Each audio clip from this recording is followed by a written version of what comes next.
Anem a parlar una mica de Black Panther, Wakanda Forever. Quasi 3 hores de metratge, és llarguíssima aquesta. De les més llargues de l'MCU. Hi ha gent que diu que potser inclús és massa llarga. A mi se'm va fer curta.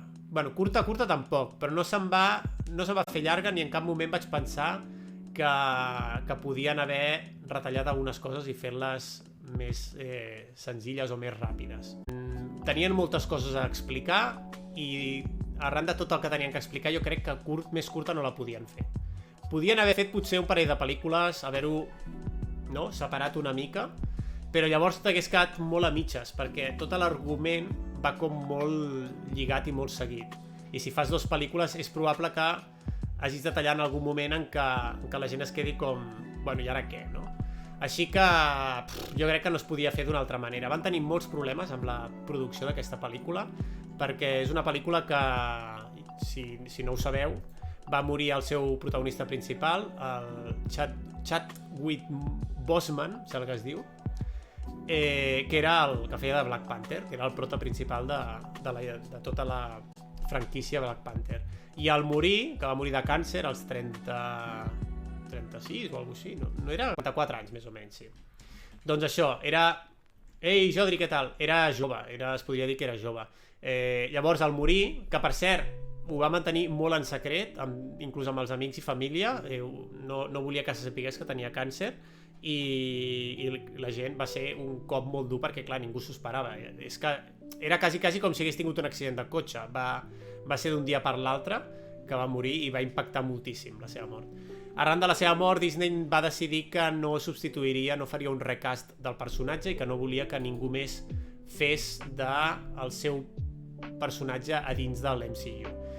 Van decidir que seria l'únic que faria del seu personatge. Una altra cosa és que hi hagi un altre Black Panther, però del seu personatge que no hi hauria recast. I arran d'això van haver de modificar tot el guió d'aquesta pel·lícula.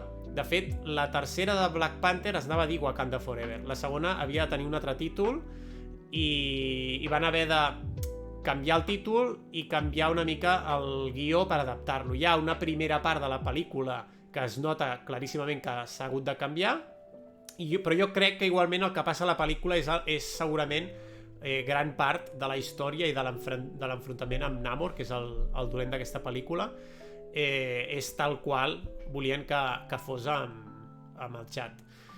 Una llàstima que morís, una llàstima que passés això, però jo crec que han fet una bona adaptació, que han fet un bon homenatge, perquè al final el que fan és homenatge a l'actor, i ha quedat una pel·lícula bastant bona. De fet, jo li he posat un 7 a la pel·lícula, tenint en compte que la primera li vaig posar un 5. La primera a mi no em va agradar. La primera va estar nominada als Oscar, va guanyar 3 Oscars, banda sonora, vestuari i disseny, però va estar nominada a 11 o 12 Oscars. Va guanyar un munt de premis, també. A mi no em va agradar la primera. La vaig trobar molt senzilla, molt... No sé, en el seu moment no em va agradar gens com van plantar l'escenari i la història i el que hi passava a l'enemic. No sé, no em va cridar gens l'atenció la primera. En canvi, aquesta sí. Aquesta sí que m'ha agradat molt i trobo que l'escenari està molt bé. Sí que a nivell de CGI, efectes especials, potser es podria haver millorat alguna cosa. Hi ha cosetes que són espectaculars. Hi ha altres que, sobretot els enemics, que són com de color blau, i després alguns vestits que porten i tal, són una mica... Hi ha alguna gent que a internet ha dit que són com els Power Rangers. O sigui, que són una mica com allò que dius, això és com una mica ridícul, no? Que és una mica lleig. Però a banda d'això, d'una mica del vestuari, del maquillatge i tal, la resta es pot dir que està molt bé, que per ser Black Panther per mi és millor que la primera, molt més entretinguda, el ritme, hi ha gent que l'ha criticat, jo veig que el ritme va molt bé, realment va ascendent tota la trama i tal, i tot el que passa a la pel·lícula, no sé, és que no veig una altra manera en com ho podien haver fet millor, no? Que dius, doncs aquí podrien haver fet això altre. Només hi ha una coseta de la pel·lícula que és una mica... Sabeu allò, quan estàs veient una pel·lícula i t'apareix un personatge de cop en un lloc que no esperes i dius, i aquest personatge com ha arribat aquí? i no t'ho expliquen tampoc, et diuen, bueno, aquí està el personatge, ens convé que aquest personatge estigui aquí, no? Doncs és una mica així. Llavors hi ha un moment de la pel·lícula en què hi ha una persecució i tal, i de cop apareix una gent allà que dius, i vosaltres com sabíeu que aquí estava passant això, saps? Llavors és com, bueno, passa molt ràpid perquè apareixen, fan pim-pam-pum i ja a altra cosa, no? Llavors és una mica així. Per tant, no ho criticaré molt perquè és l'única cosa que es podria dir que és un Deus Ex Màquina de... T'ho poso aquí perquè per la trama em ve bé posar-ho aquí. I la resta jo crec que està bastant ben filat, tot i que es vegi una mica forçat amb certes coses. Presenten un personatge, l'Ironheart, la presenten i la presentació també és una mica ficada amb calçador. És una mica com, necessitem presentar-la perquè, no sé si ho sabeu, però faran una sèrie on Ironheart serà la protagonista. Llavors és com que necessitaven presentar-la i van agafar i van dir, pluc, la col·loquem aquí i ja la tenim presentada. No m'agrada gaire la presentació perquè no la utilitzen gaire. Al final és com, la posem aquí per presentar-te-la, però no interfereix molt en la pel·lícula. La pel·lícula podia haver funcionat perfectament bé sense ella. Llavors, no sé, és algo que han posat aquí però que podien haver-se estalviat. Ja no és la primera vegada que fan això, Doctor Strange també ho van fer. A Doctor Strange, suposo que heu vist la pel·lícula, però bueno, comença la pel·lícula en la que hi ha una nena, una mica com ella, hi ha una nena, hi ha una noia petita que es diu Amèrica Chávez, que salta a través dels multiversos. I la història de la pel·lícula de Doctor Strange va sobre uns volen... el dolent vol pillar aquesta noia i el Doctor Strange vol protegir aquesta noia. I aquí passa exactament el mateix. Tens una noia que la posen aquí i el dolent vol la noia i el bo, en aquest cas els de Wakanda, volen protegir la noia. Tens una mica com el mateix argument i al final tens que tant en una pel·lícula com l'altra la noia està allà per estar, perquè realment tampoc té protagonista, no és protagonista de la pel·lícula, és simplement l'element que fa que la trama avanci, no? De que hi hagi un conflicte i de que lluitin i tal, però realment podia haver sigut no una noia, podia haver sigut qualsevol altra cosa. Realment és com una excusa. Sabeu que a Marvel Studios el que fa quan comença una pel·lícula és posar les lletres, no? Que posa el Marvel Studios en pantalla, i normalment el que fan és el logo de Marvel Studios l'adapten al tipus de pel·lícula, no? Si és She-Hulk, per exemple, que van fer la sèrie, doncs el Marvel Studios era de color verd. Tot era de color verd i tal, amb la She-Hulk amb imatges, no? Quan fan pel·lícules normalment fan un resum, en el Marvel Studios surten tot d'imatges de les anteriors pel·lícules de l'estudi. Doncs en aquest cas van fer un homenatge que per mi va ser molt bonic. El minut que dura el Marvel Studios, que apareix en silenci total, i tot imatges del chat en les pel·lícules que havia rodat en Marvel. Molt, molt, molt guapo l'homenatge aquest a l'entrar a la pel·lícula com recordant a l'actor. No sé, em va agradar molt, la veritat, perquè està fet amb molt de carinyo i senzillesa, no? No has de fer gaires coses més que això, a banda que després, evidentment, comença la pel·lícula doncs, explicant doncs, la mort de Black Panther i bueno, una mica en el trailer surt que fan com l'enterrament i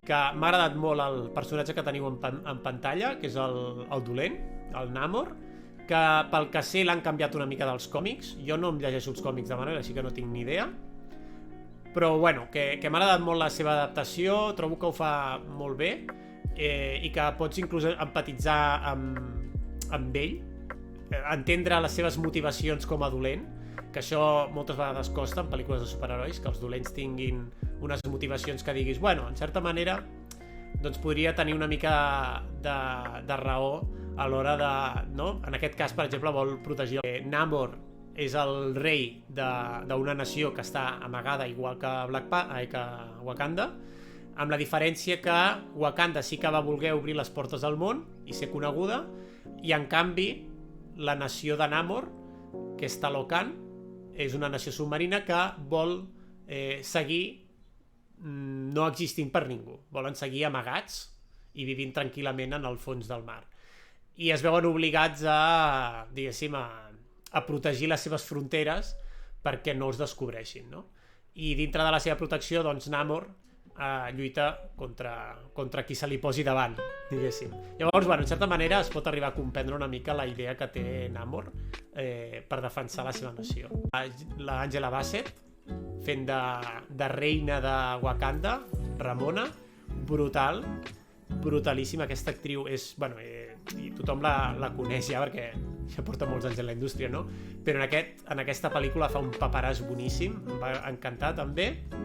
I la Shuri, perquè aquí tenim l'Mbaku, que és com l'altre aspirant al tro, i la veritat és que queda una mica ridiculitzat, i això que en teoria és un dels més forts, si no el més fort a nivell de guerrers de Wakanda, però queda com una mica en segon pla. I en canvi la Shuri, que és l'autèntica protagonista de Wakanda Forever, té un paperàs boníssim i realment es nota que amb Chat eren molt amics i que per ella segurament ha suposat el paper de la seva vida, perquè ho fa molt bé i se la veu molt implicada amb el personatge. Si voleu veure la pel·lícula, ara no vull donar molts spoilers, però sí que volia parlar d'un parell de cosetes que són spoiler. Val? Llavors potser millor us silencieu al directe 5 minuts que parli d'aquestes 5 cosetes, de 2 cosetes són només. És veritat que em va sorprendre molt que apareixés la Valentina Alegre de Fontaine, que ara ja sabem qui és, perquè no ho sabíem, havia sortit a la pel·lícula, a la sèrie de Falcon and the Winter Soldier, reclutant a gent, i també a la pel·lícula de Black Widow, de la Scarlett Johansson, també reclutant a gent. És una dona que estava com reclutant a diferents superherois que no eren del tot superherois i no sabíem què estava fent, i ara ja sabem que és la directora de la CIA i que vol reclutar més gent. I en aquí surt, fa una aparició molt ràpida i tampoc té gaire història més, és simplement veure-la que està per aquí també i que està relacionada amb les altres pel·lícules i tal, però tampoc té molta història més, simplement apareixen aquí i sabem, doncs, això, que és la directora de la CIA i que va estar casada amb en Ross, amb el Ross, que és això, mort la Ramona, la reina de Wakanda mort. No m'ho esperava, i volia comentar-ho perquè no m'ho esperava, perquè bàsicament, i de fet ella tampoc s'ho esperava, ella també li va comentar al director, quan va veure el guió, va dir: què? Em mates a mi? T'arrepentiràs, li va dir així en broma, però li va dir: t'arrepentiràs de matar-me en la pel·lícula, perquè no només que sigui una bona actriu, sinó que és un personatge que realment jo crec que hagués valgut molt la pena mantenir. I em va sorprendre que morís, jo no m'ho esperava, perquè ja havia mort al Chat. A l'haver mort Black Panther, a mi em semblava que era com molt recurrent que hi hagués una altra mort d'aquestes al mig de la pel·lícula, perquè ja havies tingut com l'escena d'això, no? D'homenatge i d'enterrament de Black Panther. Llavors, com que ja havies tingut això, se'm feia estrany que en la mateixa pel·lícula hi hagués una altra mort. Així que aquesta mort realment em va sorprendre molt, perquè no m'ho esperava. No m'ho esperava gens que morís. I de fet es veu una mica repetitiu, perquè es mor i també li fan l'homenatge a l'enterrament i tal, i es veu això com que, hòstia, ja havies tingut el moment, no, baix de la pel·lícula, que era com al principi i tal, i ara era com un altre cop el moment aquell de la pel·lícula. Presenten el fill de T'Challa, que això és l'escena postcrèdit. No sé si era necessari o feia falta, però ho estan fent en tots els productes de Marvel. Últimament, totes les sèries i pel·lícules de Marvel el que fan és al final presentar-te el fill de, o saps? El no sé qui perdut del no sé quantos. I estan presentant com un munt de personatges joves. Aquest potser és massa jove, que té 6 o 7 anys només, però bueno, deu tenir 5, 6, deu tenir 7 o 8 màxim. Però sí que és veritat que estan presentant molts personatges joves d'uns 14, 15, 16 anys, i jo crec que aquí voldran fer un Young Avengers, voldran fer alguna pel·lícula o sèrie o alguna cosa així amb tots aquests personatges joves que estan presentant. El del fill del T'Challa em va sorprendre, però bueno, és algo que els del Far Freak l'altre dia estan comentant, que també van fer una crítica a la pel·lícula, i van dir que segurament el deixen allà com algo que la gent sàpiga que ha passat, i a partir d'aquí, si necessiten utilitzar-lo, l'utilitzaran, i si no, doncs quedaran allà oblidat. I també al final de la pel·lícula, l'Mbaku, que és aquest, reclamava el tro de Wakanda. Això també em va sorprendre molt, perquè era com... a què ve això, saps? O sigui, va acabar abans dels postcrèdits, la pel·lícula acaba amb aquest home dient que vol ser el nou rei de Wakanda, i va ser un... En sèrio? Saps? Però si està la Shuri, que a més és la... no? Com la descendent, per dir-ho d'alguna manera, de la reina. I a sobre és Black Panther, llavors no sé ben bé... No entenc ben bé el per què sortia aquest home a reclamar el tro de Wakanda, no sé. Molt raro. La resta, molt bé, la veritat que molt bé. I per això l'he posat un 7, jo us la recomano que l'aneu a veure, a mi em va agradar, la vaig veure en digital, i també està amb tots els altres formats de pel·lícula actuals del cinema.